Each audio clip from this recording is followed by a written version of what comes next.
Hey guys, this is Dave Roush. I'm with the Missouri Militia 4-8. We are a unit with the Missouri Militia out of Springfield, Missouri. And we are here today with the captain. How you guys doing? This is Captain Billy Cagle.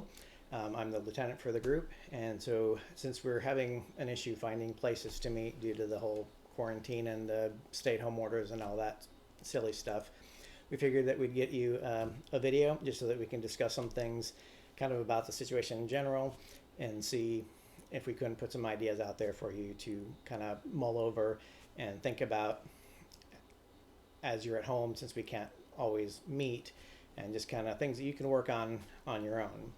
So the first question that we're going to kind of examine for now is, what lessons have we learned from the quarantine? So when this thing kind of happened all to once, and it was kind of from one day to the next, all of a sudden we're in a lockdown order. What lessons did that teach us? So kind of what was going through your mind? I was like, really? Yeah. It's like, and I was like, I looked at my wife, Chris, and I was like, well, do we need anything? Do I need to go to the grocery store? Lockdown's tomorrow.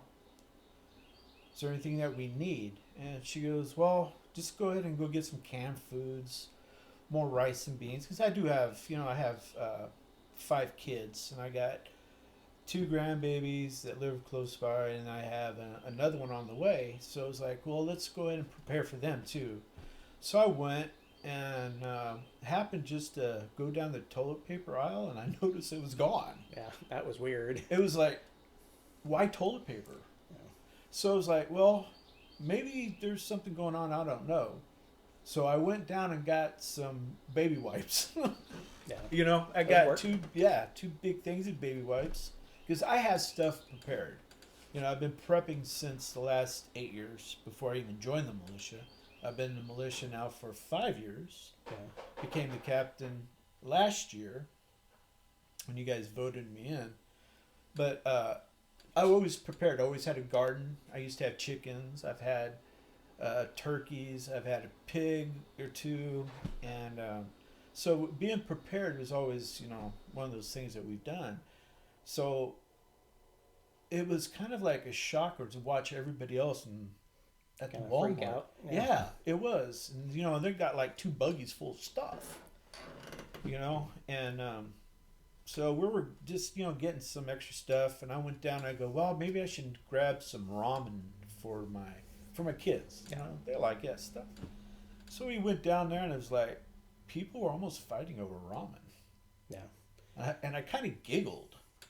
Yeah, that was weird. I still don't know what the whole deal with the toilet paper was. I mean, I had just bought some not too long before that, so I wasn't hurting for it. So I didn't rush out and get more, just because I had enough for a couple of months or something. So it wasn't a big deal to me.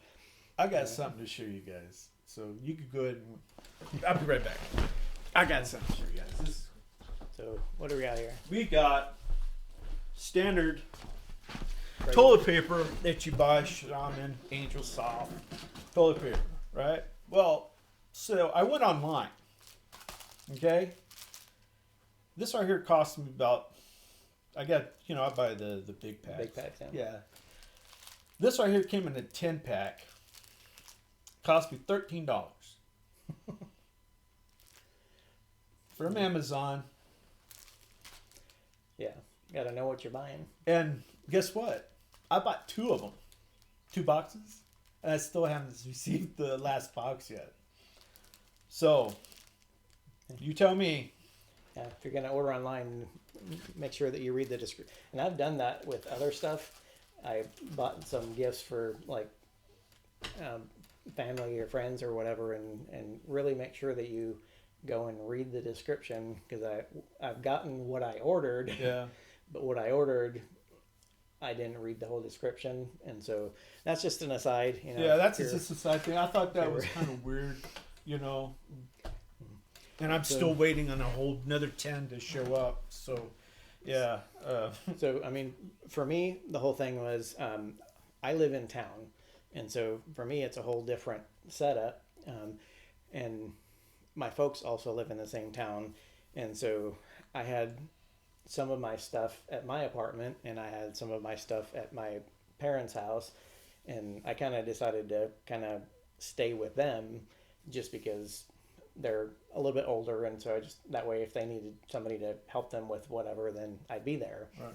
And so it's kind of a pain, especially with the possibility of not being able to leave your house, which the lockdown orders that we had weren't that severe, and so we were still able to move around some, but just kind of something for me to work on for the future is knowing what is, and having it so that if I need to take it from point A to point B, I can do that without having to scramble, which this time I kind of did. Right. I mean, I know you have a bug out bag.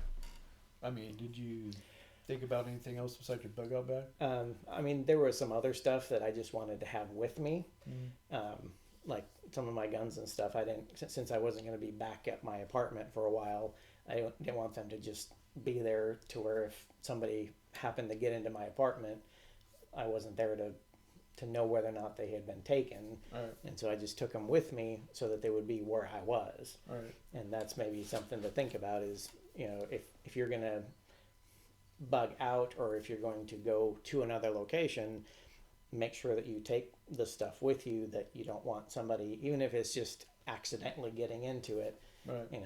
I forgot to lock my door and somebody opened the door and they're, you don't want that to happen. And so Right. just making sure that you take that stuff with you. In terms of the stuff that I had, I think I could have done better, like with my stash of water. I mean, that's kind of a hard thing to do in an apartment. Right. But there's ways around it, and so just You can do bottled water. bottled water.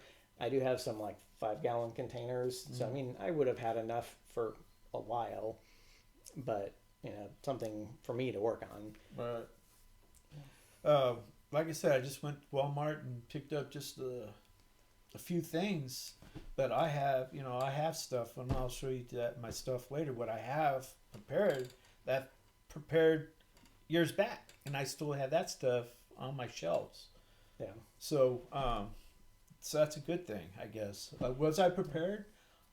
Yeah, on that. For the most part, yeah. Yeah.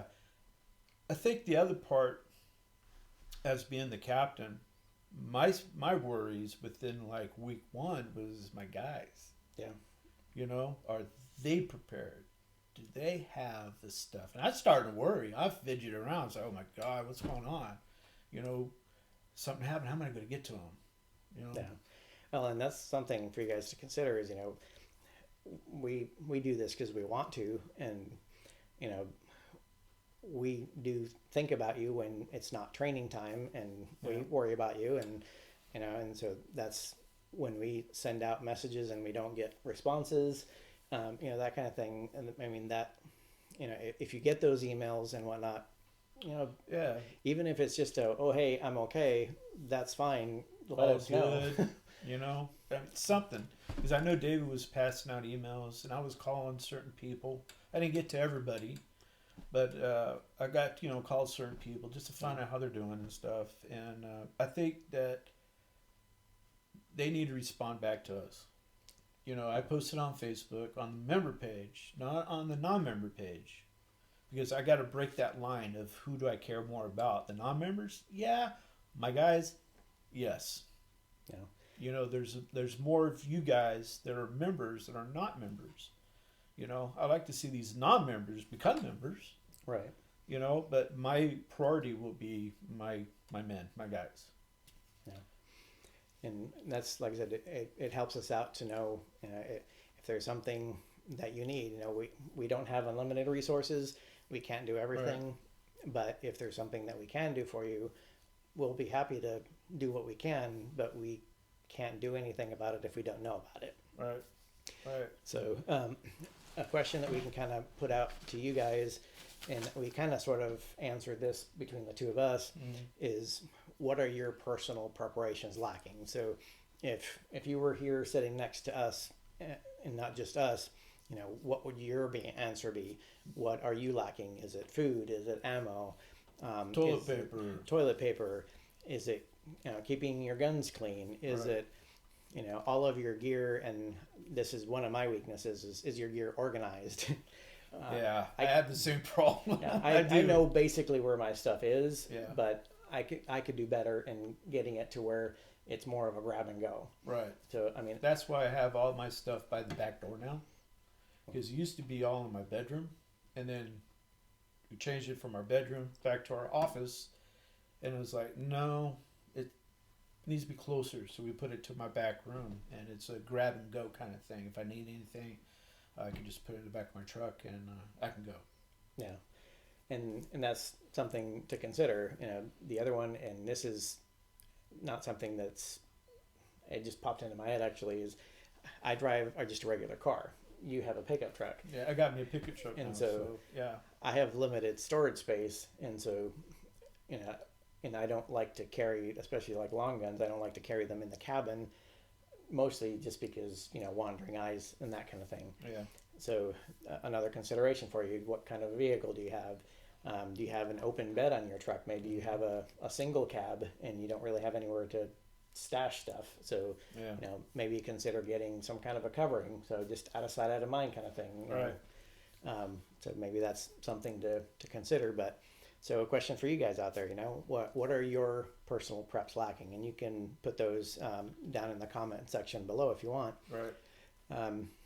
And this third question we kind of sort of touched on a little bit is what can we as a unit work on? Right. Yeah, that was another one of my things with during this lockdown.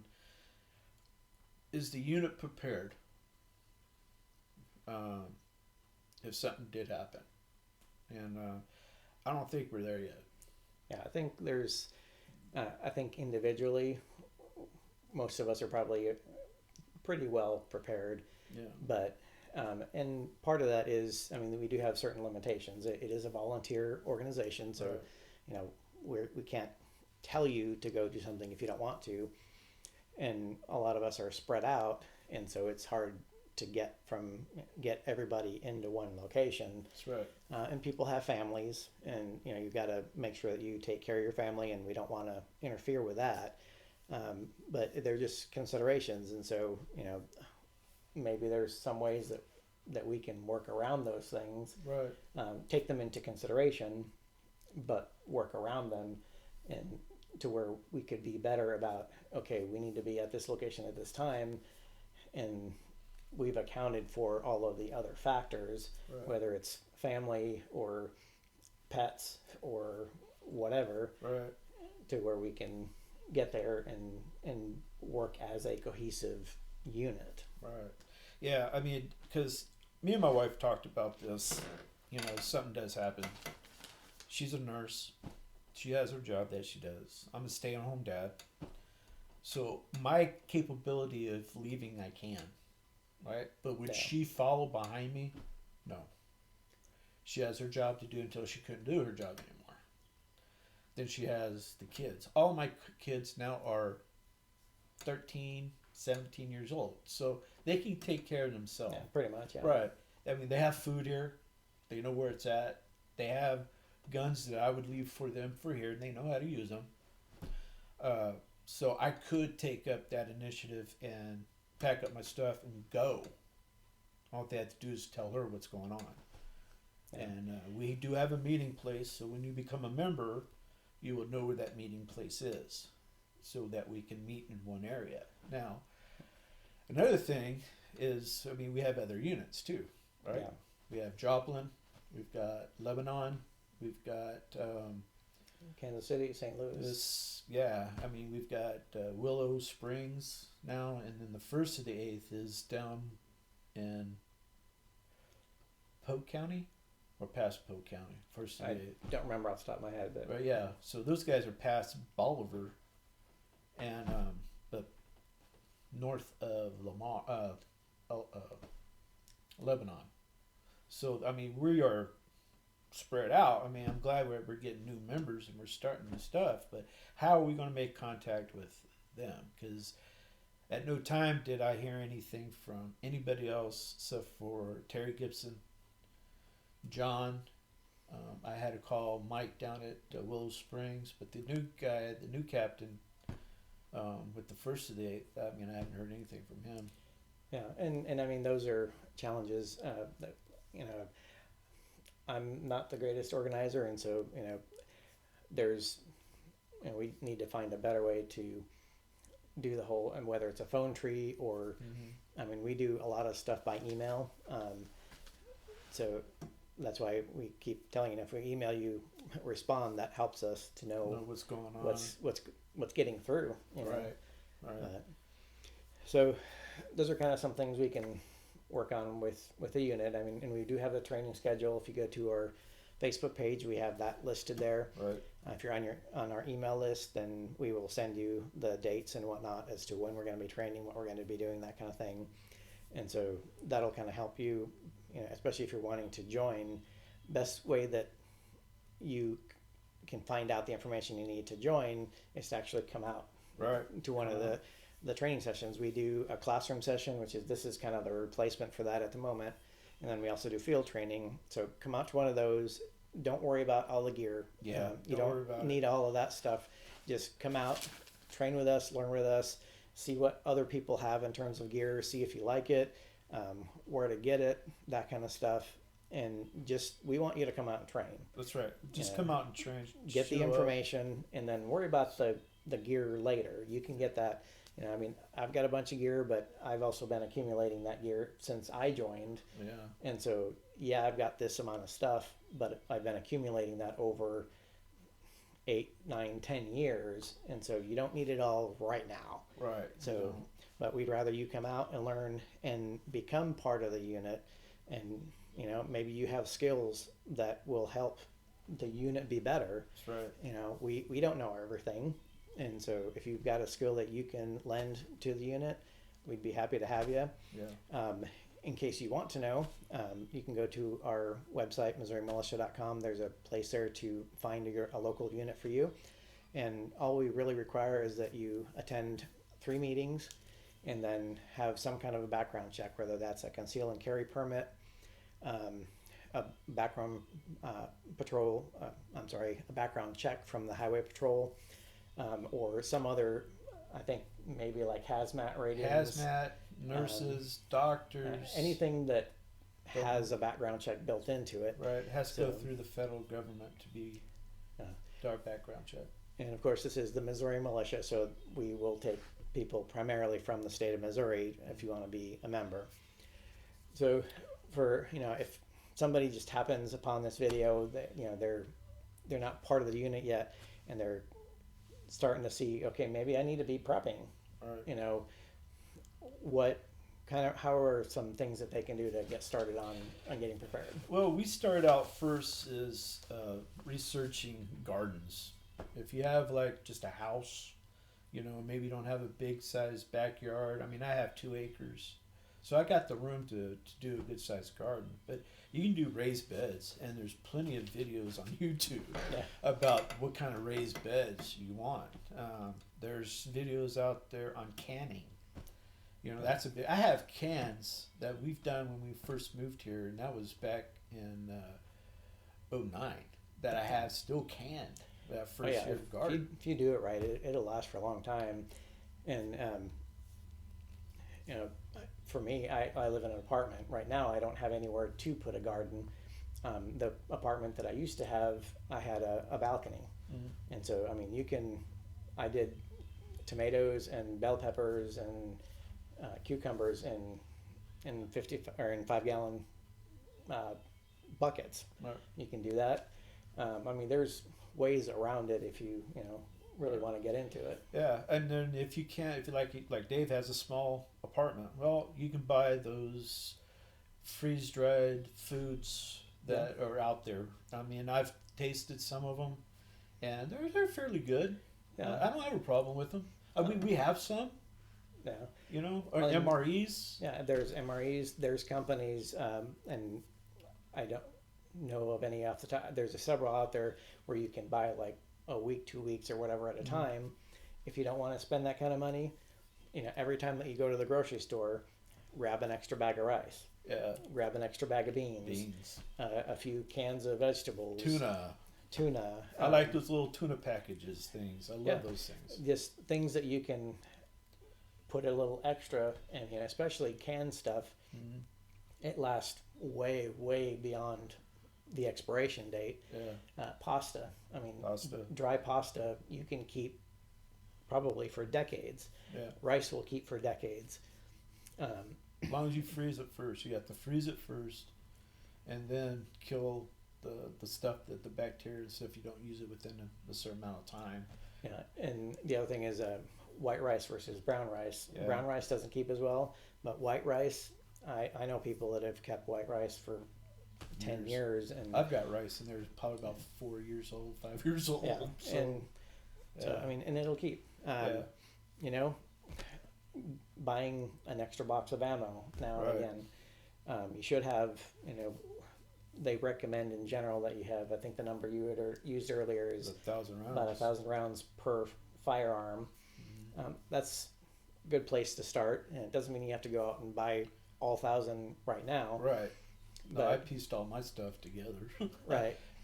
And I mean, and in the long run, it'll save you money. 'Cause I remember when they had the run on 22 ammo. Oh man, that was crazy. It's like, I mean, I wasn't particularly worried about it because I already had a stash. I mean, Yeah. it wasn't a huge stash, but I had enough that, you know, I wasn't worried about finding it right now. right.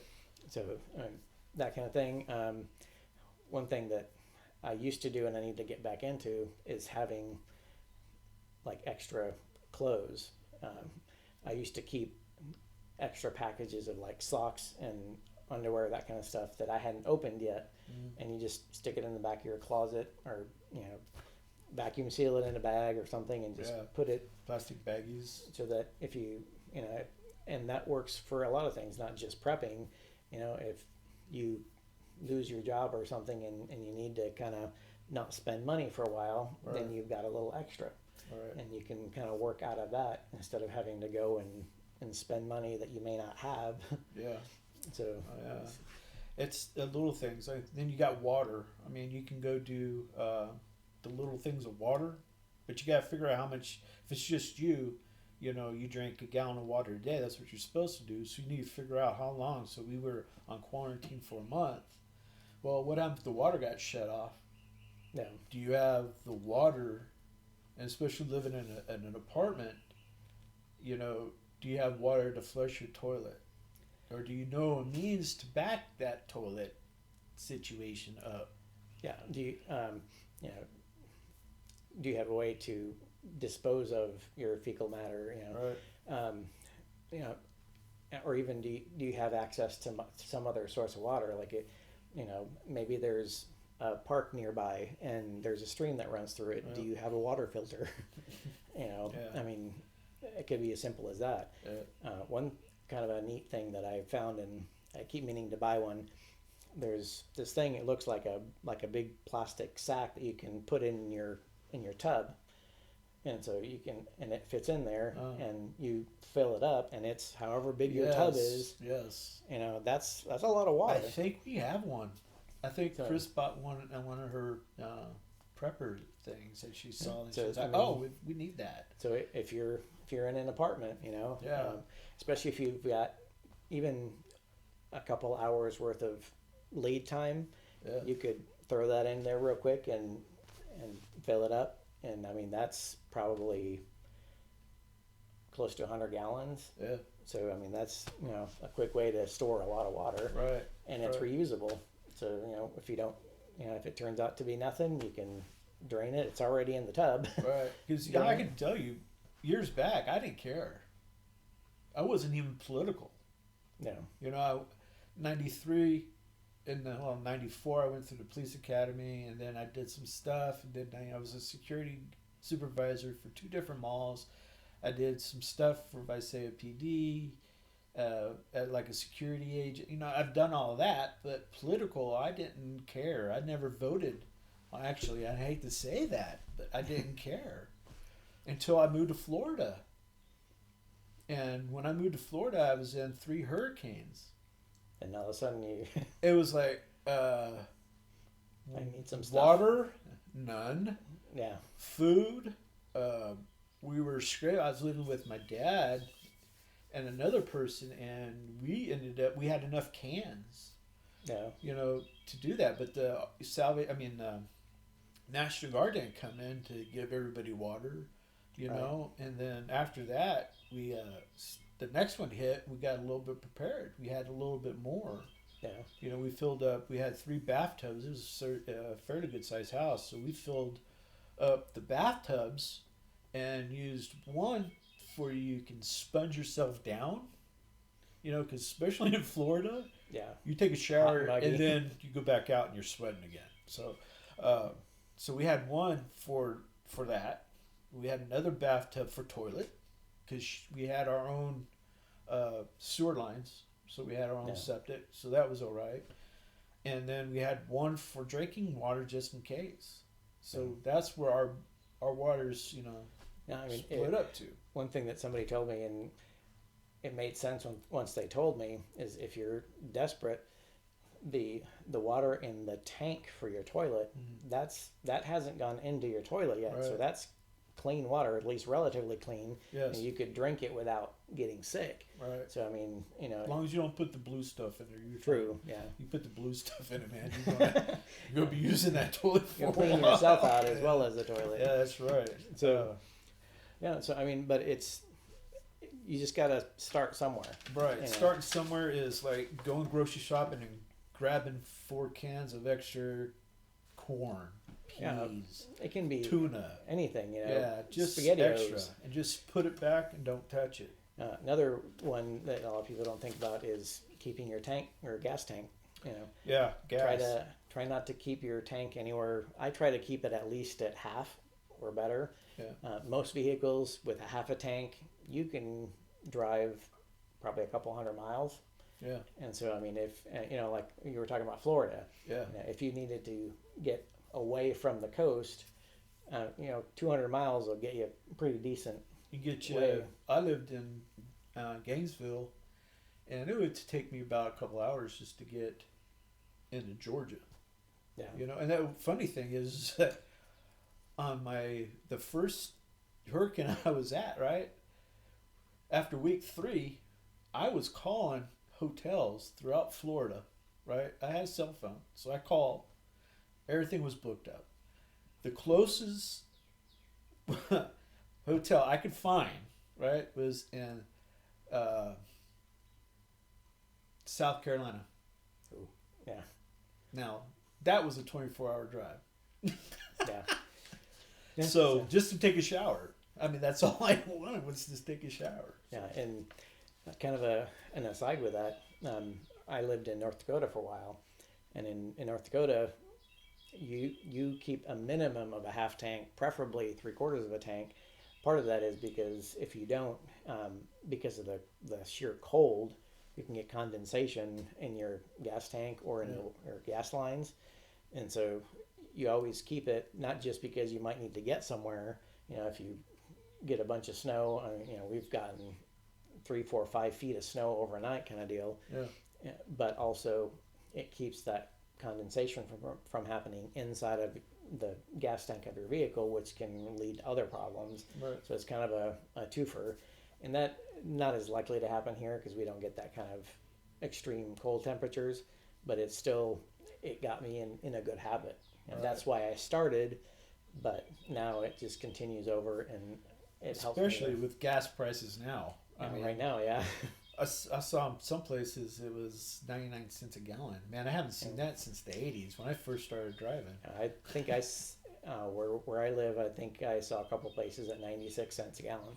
Wow. So I mean, if you have a way to store it, I mean, that's a good time to. I'm storing up gas again. I got away from that for a while, but then when I saw the gas price, and it was funny, toilet paper was not available, and gas was like crazy. Yeah, and stuff. if you're, as a side note, if you're going to store gas, make sure that you store it properly, especially if you're going to keep it for a longer period of time. There's like that stable stuff that you can add to it. Yeah. Just especially if it has ethanol in it, the ethanol will evaporate, and so you have to make sure that you need to rotate it and use it. You should number them. I have 4 gas cans, and I haven't numbered them yet, but in my head I know which ones Which are one at. they are. So, but it's another prepping thing. I need to number my gas cans and rotate them out. But I do have them in a rotation system in my head. Yeah, I mean, you could even, if you put them on shelves, just whichever one is on top is the newest, and you Yeah. pull from, anything like that. I mean, and that applies to like canned goods. Right. You go and you have a bunch of canned goods, put the new stuff at the back. Right. Rotate Yeah. it. Yeah. I caught my kids a couple times when telling them to bring groceries in, and they like just sit it up. Right. I was like, hey, that needs to be rotated. And you get the attitude, but that's Yeah. a whole different subject. But anyway, so make sure that you are rotating your stuff, and check your stuff. Make sure that like your rice don't have bugs and stuff in it. Yeah. You can't still eat it. I mean, it's the Extra thought protein. of it. That's extra protein. Yeah. So we're good. So we talked about starting. So starting is just taking the initiative each month or every week, every 2 weeks, whatever. Whenever you go to the store. Right, and just start stacking this stuff up. But if you like live in an apartment here out in the country a little bit, I'm all right. I have animals, I have deer, but in the city, you need to really think about a place to start storing your stuff. Yeah. And keeping your water. And that actually kind of prompted another thing is like in the city. One thing that I've been meaning to add to my stash is a pellet gun. Yeah. Because if you need to, I mean, there's squirrels and rabbits and stuff that if you need to, I mean, it's food. Right. But those are generally quiet enough, and most places don't have any rules about using them inside the city limit.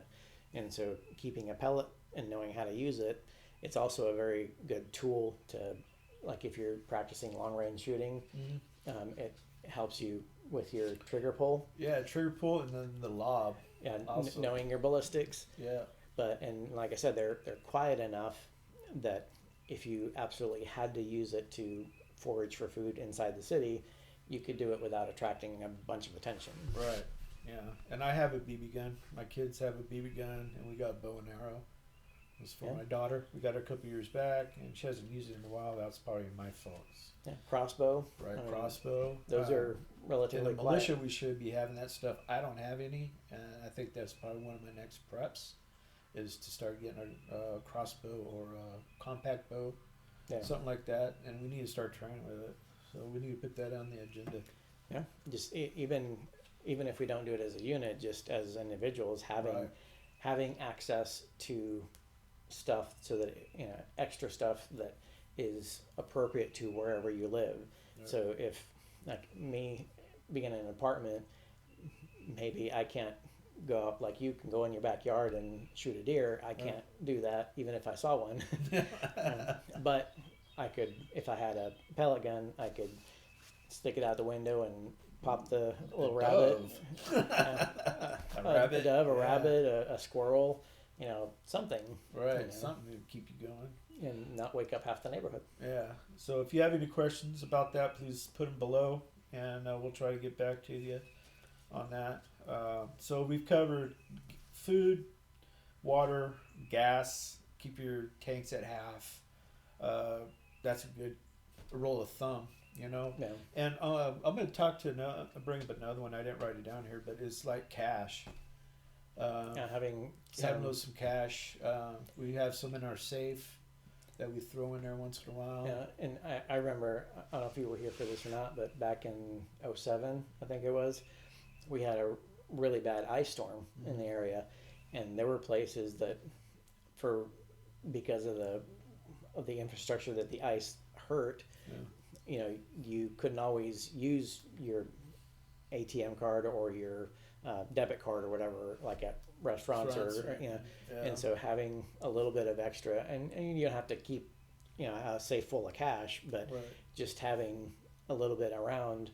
And different denominations too. Yeah, different denominations. You don't want a bunch of $100 bills because people are going to look at you funny. Yeah.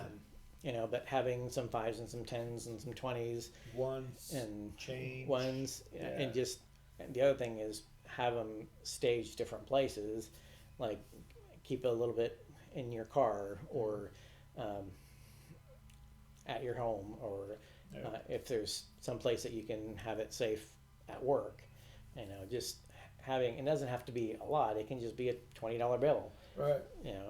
But having a little bit here and there so that if you need to, you have something on hand. Right. And I'm gonna throw in too, because my wife is a nurse. I'm gonna throw in, have a good first aid kit. Yeah. Tourniquets, chest seals, just a good first aid kit in your vehicle, Even in like your house. the medical gloves. I mean, Right. that kind of stuff. Gauze, Band-Aids. Just any of that kind of stuff. Just Right. have some around. Alcohol. It's like that's one of the things with this whole thing that went really fast is alcohol, hydrogen peroxide, hand sanitizer, hand soap. Right. I mean, I've got that stuff stacked up, but it was like it was gone when I went there. Yeah. That was before the lockdown, Yeah. and hand sanitizer was gone. Yeah. And it was like, wow. So I mean, the alcohol and the hydrogen peroxide, I wasn't worried about because that's stuff that I keep around anyways, Mm-hmm. and so I didn't have to run out and go get some. 'Cause Yeah. I already had some. It was part of it was my first aid stash. Part of it is just stuff that I keep around anyways. Right. Having some extra Tylenol. Right. Tylenol, Advil. ibuprofen, but I heard ibuprofen and coronavirus don't mix really good. Yeah. So, For the coronavirus, Tylenol is what they are preferring. right. But I mean, even if you don't get that, just having it for general aches and pains, Right. And then stock up on NyQuil, Dayquil. Just have those little things that are in there. Aspirin will expire. Okay, I know that because my wife's a nurse. So stay away from that aspirin. But if you take like an 81 milligram, for a bad heart, but just make sure that it's not outdated. I'm not really sure how long it's supposed to be if it's outdated. I seem to remember something about 6 months past the date or something, but it's not a long time. Right, and then it becomes toxic to your body. So, And I mean, and if you're someone who requires certain medications, yeah, make sure that you have talk that. to your doctor about having at least a little bit. Right. Depending on the medication, sometimes they don't want you to have too much, Right, but whatever that your doctor will work with you to have on hand. right. At least a couple weeks of extra. I mean, Yeah. there's like you can get a prescription, and there's some pharmacies out there will do it.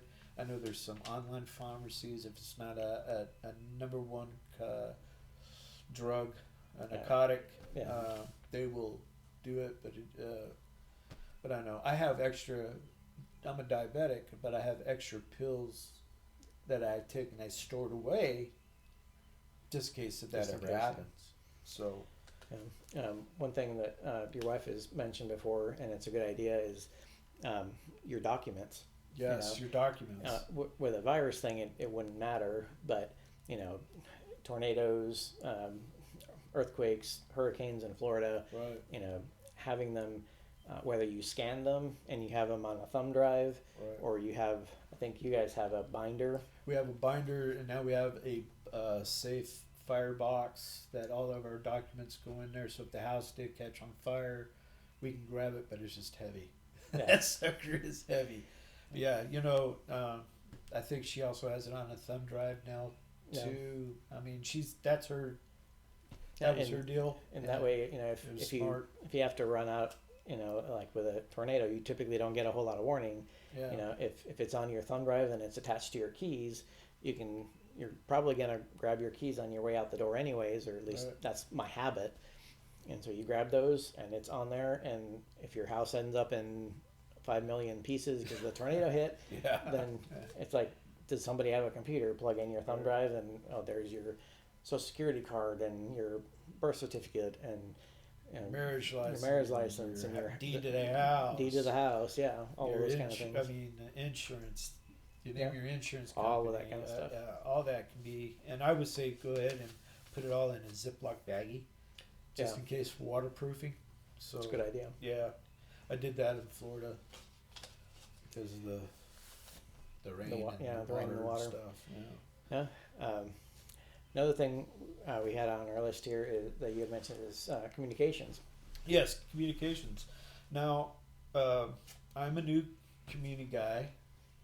I just got my ham license not too long ago, and I got my base station set up. I think one of the things that we really need to work on a little bit more is getting communications out to our guys. Yeah. We should be able to hit. You know, we all should be able to talk to each other. I know as technical, you don't have that many. Yeah, your bandwidth isn't quite. And just as an aside, we do recommend that our members. It's not a requirement, but we do strongly encourage you to get your ham radio license. Right. That way, you have that at least a basic knowledge of how to use communications gear. Right. Even if you don't have your ham radio license, we do encourage people to get a radio. You don't have to have a license to listen on it, and so and a lot of times those ham radios have built-in weather radios, Right. and so it's not a single-use item. It has more than one functionality, and so we encourage people to at least get a radio, even if you're not a ham radio operator. Right.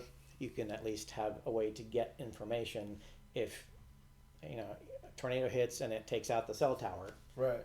Your cell phone's done. At least you can listen on the radio and see if the threat is gone, or public announcements, that kind of stuff. Right. I mean, if in case of an actual emergency, and I don't know, we came close by being under that with this coronavirus. Is if you don't have your license, you're able to talk. I mean, I'm not really sure. Yeah. This Well, is an emergency. And the other thing is if it really hits the fan and nobody's obeying any laws anyways, then who cares? Yeah, if there's no federal government anymore and that's all out the window, you could talk on it anyway. But we encourage you to go ahead and get your license. It took me a while to get it, but I finally got it. My wife has it, so now we have a base unit here, hooked up to a battery. Yeah, that's good.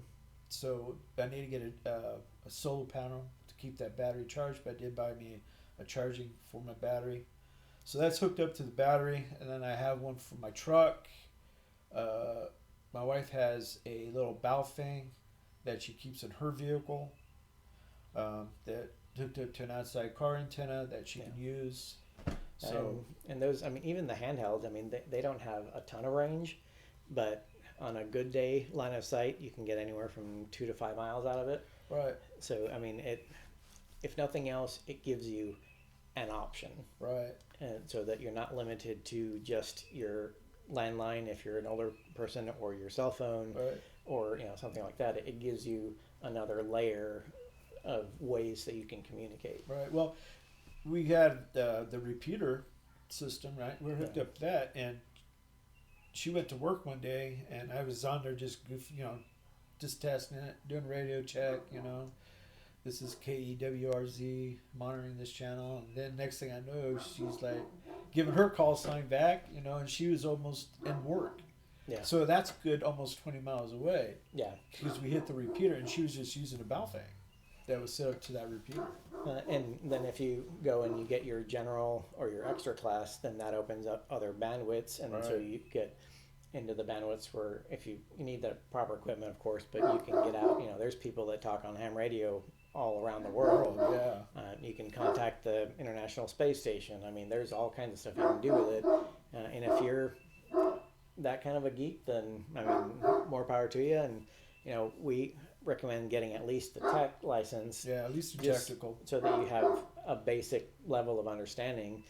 And then if you want to go do more than that, all the better. Right. I mean, I'm working on my my general now, and it's interesting. Yeah. I mean, it's like, I mean, there's also another language that does not make sense to me. They have their own little. Yeah, they have codes and yeah. It's like. Yeah, I agree. It's one last quick thing before we sign off, and this is one thing that, for the most part, I had kept up with, and some people are better than others, is making sure, since we are militia, we do deal with firearms, Yes. is make sure that they're in good working order. Right. Um, I had a few that I needed to clean, but other than, I mean, they would have worked regardless. But it doesn't hurt to keep them clean. That's right. And there's, I use I can't pronounce it, motor oil. Oh yeah. Yeah, on my AR mostly, because I'm bad about cleaning my rifle. I'm not lying, I am. And it's not the fact I don't want to; it's the fact I forget. It's like, oh, I need to clean that. But yeah, so Now, in most guns, I know the ARs, they're designed in such a way that so long as you keep them at least mildly lubed, I mean, Right. you can go a long time without having to clean them. But what's the saying? Cleanliness is next to godliness. Yeah. I mean, if I would rather not take the chance on the possibility that maybe that little speck of dirt got caught in that one spot. Yeah. So just, you use it, take it home, clean it. Right. And that way, regardless of what happens, if it's a little bit dirty and you skip this time, it's not going to hurt anything. No. But, get yourself in the habit of keeping it at least, wipe down the bolt or, Right. something to where it's at least at a basic level, very basic level of cleanliness, so that if you need to pick it up and use it, Right. it's going to go bang and not click. Right. Yeah. That's very true. And let's talk about firearms just for about another 3 minutes or so. We are militia, but we all have. If you're going to buy a gun, please go out and get the right training before you start to use it. Gun safety is a key fact, and I teach CQB, CQC, whatever you want to say it, pistol, and safety's first. Yeah. Okay, safety. Don't point it at anybody. You gotta learn that stuff. That's a key. What do you think, Dave? And, because we are militia, we are self-funded. Right. And so, we don't supply these things for you. You have to supply your own. So we don't care what you have, whether it's a six-shooter and a bolt-action rifle or an AR and a Glock, whatever. Doesn't matter. Whatever you have is fine, but make sure that you know your weapon, know how to take it apart, how to clean it, how to make sure that it functions properly, so that and that will add to the safety. Right. If you don't know how it works, then you're not going to be very safe with it. That's right. So, there's 5 bazillion videos on YouTube about every gun there is, just about. And so, that's a good way to learn. Right. Or find somebody where you are at that can teach you. Right. Pay the money. Come out get and trained. come out and out train with with us, us. and you get it for free. Yeah. I mean, because each unit does fire safety. So we do it, we teach it, and it's if you're going to own a gun, you need to know how Yeah. to be safe with it, how to use it properly. So, but yeah, I just had to throw that out there. Gun safety Absolutely. is number That's always, one. I mean, you can never say it too much. Right. So, again, guys, we just wanted to say thank you for joining us. Yes. We're just kind of trying to do this as a stopgap until we can get back to our normal way of doing things. Yes. So we are still going to be doing actual field training.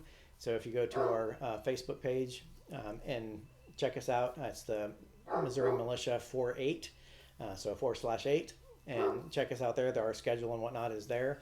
Yep. Come out and join us and train with us. We'd love to have you. And thank you for joining us. This is Dave. I'm the lieutenant. This is Billy. Billy Cagle, He's our captain. captain. Glad to have you, and we'll catch you next time.